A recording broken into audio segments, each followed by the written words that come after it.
சவுத்துல வந்து உண்மையிலே பெரிய ஓட்டு வாங்கணும். ஏன்னா அது மற்ற நடிகர்களை விட, மற்ற ஓபிஎஸ் விட, இபிஎஸ் விட, ஸ்டாலின் அவர்களை விட அதுக்கான உரிமை அவருக்கு தார்மீகமா இருக்கு. ஏன் சொல்றேன்னா, களத்துல இருந்தேன், எனக்கு தெரியும். ஸ்டெர்லைட் துப்பாக்கி சூடு சம்பவம் நடந்த அன்னைக்கு 13 பேர் இறந்து போறாங்க. நான் இந்து தமிழுக்காக செய்தி எடுக்க போயிருக்கேன். முதல்ல இறந்து போன 13 பேர் வீட்டுக்கும் போய் அவங்க குடும்ப கதை எழுதணும். நான் தான் நடுப்பக்கத்தில் எழுதுறேன் இந்து தமிழ்ல. அந்த எல்லாருமே அப்பதான் உள்ள போலீஸ்காரங்க வந்து பிரஸ் சொன்னாலே உள்ள விட மாட்டாங்க. எப்பனாலும் கடல்ல கட்டி தாத்துருவாங்க. அப்படி இப்படின்னா நம்ம கட்டமைப்புகள் தானே, அப்படிதான் சொல்லிட்டு இருந்தாங்க. எல்லாரும் தூத்துக்குடி பிரஸ் கிளப்ல உட்காந்துருந்தாங்க. நான் என்னோட ஒரு டியோ பைக், அந்த பைக்ல பிரஸ் கூட ஒட்டி இருக்காது, அதை எடுத்துட்டு நார்வேல இருந்தே போயிட்டேன். ஏன்னா அன்னைக்கு 144 தடை அங்க போயிட்டேன். அதுல போயிட்டு நானே என் பிரஸ் ஸ்டிக்கரையும் கிழிச்சிட்டு, சாதாரண அந்த கவர்மெண்ட் ஸ்டிக்கரையும் கிழிச்சிட்டு நேர திரேஸ்புரம் அப்படிங்கிற ஊருக்கு தான் முதல்ல போனேன். திரேஸ்புரம்னா உள்ளே போக முடியாது, அப்படி பண்ணிடுவாங்க, இப்படி பண்ணுவாங்க, பிரச்சனை இது பண்ணிடுவாங்கன்னாங்க.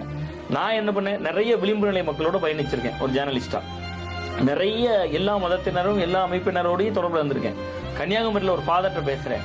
அந்த ஃபாதர் தூத்துக்குடி ஃபாதர்கிட்ட பேசி என்னை மட்டும் உள்ள விட்டாரு. நான் போய் ஸ்டோரி எடுக்க போனேன்.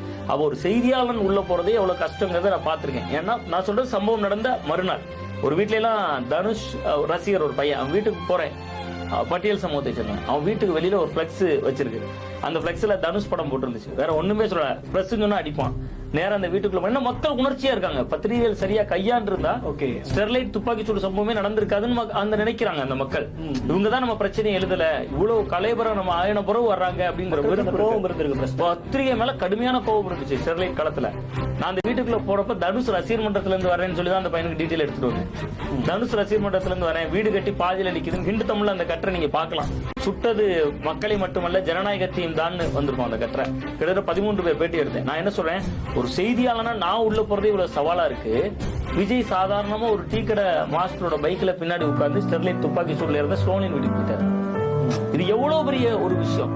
பட் இது வந்து எல்லாமே அனிதா நீட் மரணத்துக்கு போனதா இருக்கலாம், இது எல்லாமே விஜய் செய்யறாரு. விஜய் புதுசா கட்சி ஆரம்பிச்சிருக்காரு. அவரு மக்களுக்காக என்ன பண்ணாருன்னு கேட்டீங்களா? இந்த மாதிரி நிறைய இருக்கு செல்லாம்.